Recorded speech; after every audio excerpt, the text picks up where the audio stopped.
morning and a very warm welcome. You are watching JanataTelevision and this is the English Bulletin with me, Anustha Acharya. The top stories first. Government to provide up to 65% subsidy to paddy farmers. Cabinet recommends ambassador to India, UK and USA. NC General Convention rescheduled again. New date has been fixed for December 10 to 12. National Land Commission to provide land to landless squatters and Dalits. The decision will be implemented from mid-January 2022. China reluctant to reduce carbon emission, says the country will reach peak emission of carbon dioxide. And England vs Northern Ireland at 2022 Women's Euro. Netherlands begin the title defense against Sweden.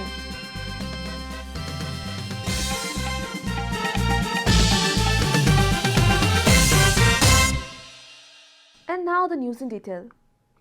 The government has decided to provide up to 65% subsidy to paddy farmers for the loss they incurred from the recent floods. A report. A meeting of the Council of Ministers held yesterday took a decision to dole out subsidy to the farmers by classifying them into small, medium and large groups based on the area of farming. According to the government spokesperson and Minister for Communications and Information Technology, Kartik, farmers would be given subsidy up to 65% of the total loss of the paddy farming done in 10 kattha or equal area of land plot. Likewise, farmers involved in paddy farming from 10 kattha to 3 biga of land would be provided maximum of 30% in subsidy, while the farmers involved in farming in more than 3 biga of plot would be given a maximum of 20% of the loss. Minister Kartik said that the government announcement on subsidy would be given by fixing the minimum support price of the paddy. For this, a task force comprising secretary at the office of the Prime Minister would submit the required procedure within 5 days of approval. Meanwhile, the government has recommended ambassadors to India, the United Kingdom and the United States. Yesterday's cabinet meeting decided to recommend Dr. Shankar Sharma as Nepal's ambassador to India, Gyan Chandra Acharya to the United Kingdom and Professor Sridhar Khatri to the United States, added Minister Kartik. The cabinet also decided to sign a statement on green energy and allow the use of forest area for the construction of the first phase of the Sunkosi Marine Diversion Project. He said that the meeting decided to approve the long-term zero-emission strategy, national adoption plan and climate change and its impact report. The 14th General Convention of the Nepali Congress has been rescheduled once again. A meeting of the party's Central Election Committee held yesterday set a new date for holding the 14th General Convention in Kathmandu from December 10 to 12. The General Convention will be held after holding all the elections of the ward level to the province level. The Nepali Congress will convene ward conventions of Sindhupalchok, Dolpa, Bake, Kailali, Surkhet, Saptari, Siraha, Thanusa, Mahotari, Sarlahi, Bara and Persa districts on November 13. Likewise, the rural municipal conventions will be held on November 16 and the regional assembly conventions on November 19. Similarly, the regional conventions of Solukhumbu, Darchula and Magdi are scheduled to be held on November 13 and the district conventions on November 17. The district convention of Jumla district will be held on November 17. The party has already concluded regional conventions of 46 districts including Kathmandu. Nepali Congress has not been able to resolve the active membership dispute in Rautarhat and Rasua districts so far. The National Land Commission is preparing to initiate the process to distribute land to the landless Dalits, landless squatters and unsystematic settlers in the country from mid-January next year. A report. Chairperson of the Commission, Kesav Niraula, shared that the land would be distributed, prioritizing the Dalits not having their own land. The erstwhile dissolved Landless Squatters Problems Resolution Commission, based on the applications received from the landless squatters in 40 districts and records kept in their other districts had registered 1.5 million to 1.7 million landless squatters in the country. According to Nirola shared that the commission, which is preparing to distribute land, will make public its plans once the legal process is completed. Identification and classification of the landless squatters will be carried out in the presence of all political parties, local level representatives, and civic societies, he said. He assured that the landless squatters' problems will be resolved from mid-January 2022. We are planning to distribute land ownership certificate to a large number of beneficiaries. The work undertaken by the erstwhile government will be continued following necessary investigation. The Commission's undertaking should not be politically smeared, he opened. Similarly, Under Secretary of the Commission, Mani Regmi said that the land distribution work will be forwarded with the Commission gaining a full shape. Those residing in the public land will be relocated to the legally registered lands, while those residing in the urban areas would get 130 square meters of land. A high-level delegation led by Prime Minister Sher Bahadur Deuba will be leaving for the UK today to attend the Global Climate Summit being held at Glasgow from October 31 to November 12. Minister for Forest and Environment Ramsaya Prasad Yadav and high-level officials from the ministry are also attending the event. Nepal is preparing to raise the issues of climate crisis faced by LDCs during the global event. Nepal is one of the vulnerable countries to climate change. Nepal will be presenting report on issues of loss and damage caused by climate change, adaptation capacity, climate finance, mountain ecosystem, among others. This is Janata Bulletin. We'll be right back after a short break.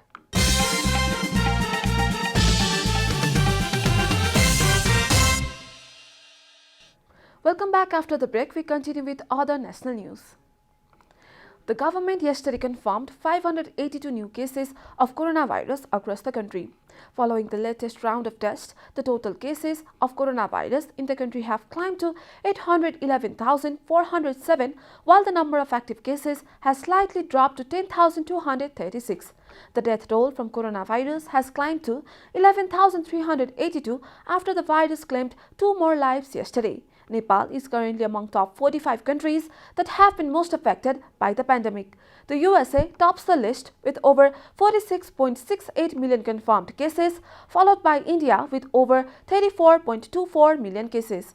Coronavirus has infected more than 246.24 million people across the world and claimed over 4.99 million lives.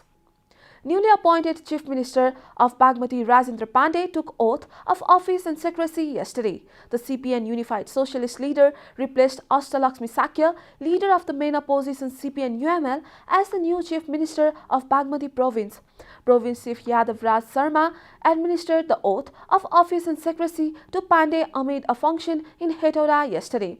After taking the oath, Chief Minister Pandey formed a 4-member cabinet by appointing 3 ministers from the ruling coalition parties. Kumari Mokhtan from CPN Maoist Center, a coalition partner in the incumbent government, has been appointed as Minister for Social Development. Likewise, Krishnalal Badel from ruling Nepali Congress has been appointed as Minister for Physical Infrastructure Development and Krishna Prasad Sharma Khanal from the CPN US as Minister for Internal Affairs and Law. The newly appointed ministers will take the oath of office and secrecy the same day. And now the news from economic front.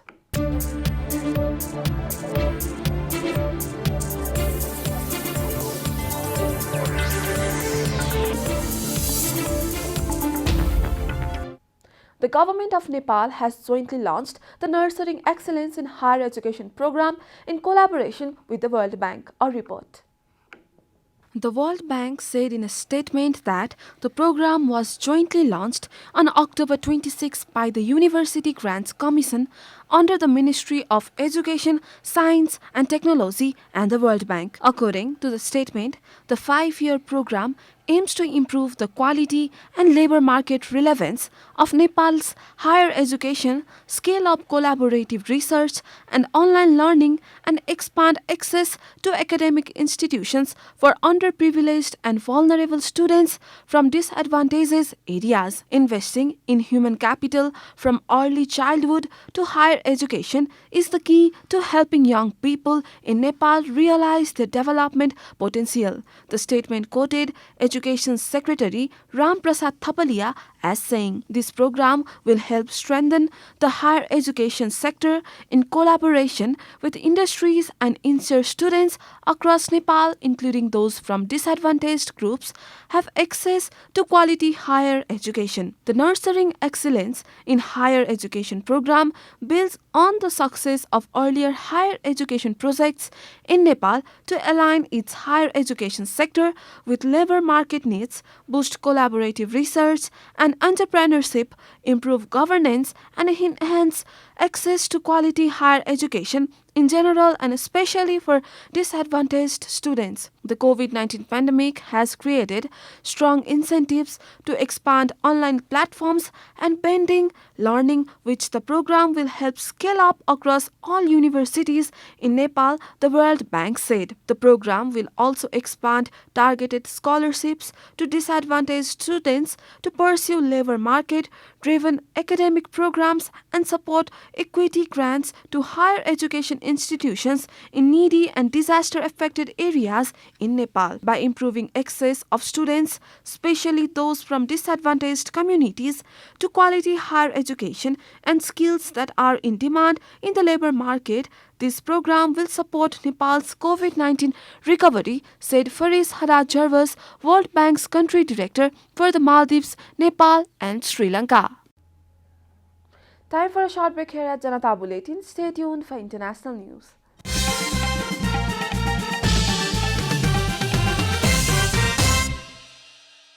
Welcome back. Now the international news. China is offering no significant new goals for reducing climate-changing emissions ahead of the UN Climate Summit set to start next week in Glasgow. China, the world's top emitters of carbon dioxide and other greenhouse gases that cause global warming, formally submitted its goal Thursday.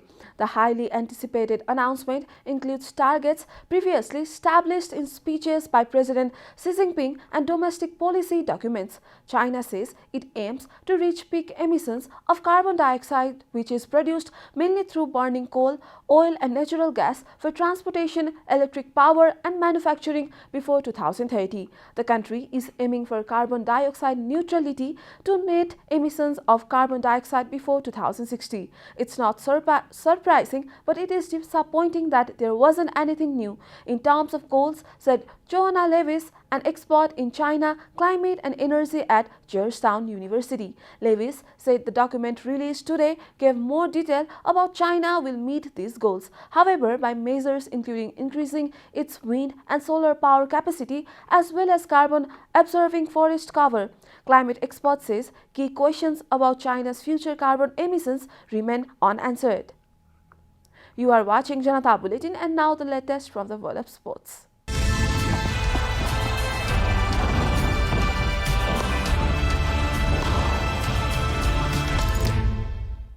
Euro 2022 host England have been drawn against Northern Ireland, Austria and Norway in Group A, while the Netherlands will begin their title defence against Sweden.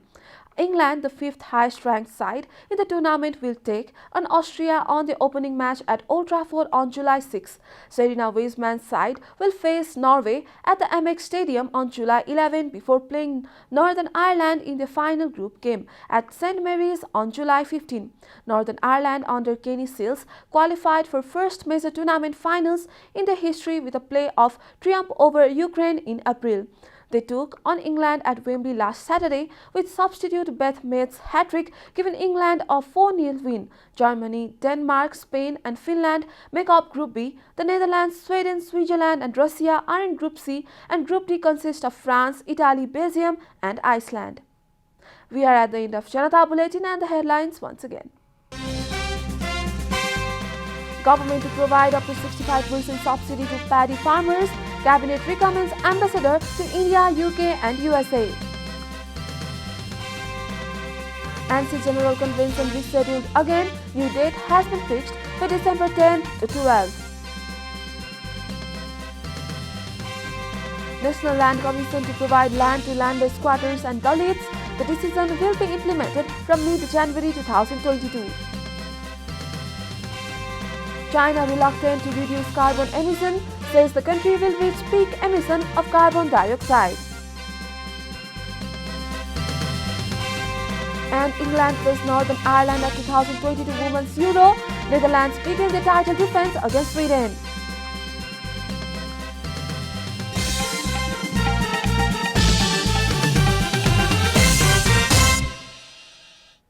And that's all from the English News Desk for today. You can follow Janata Television and our programs on various social media platforms, including on our website janatasamachar.com. Keep watching Janata Television. Namaste.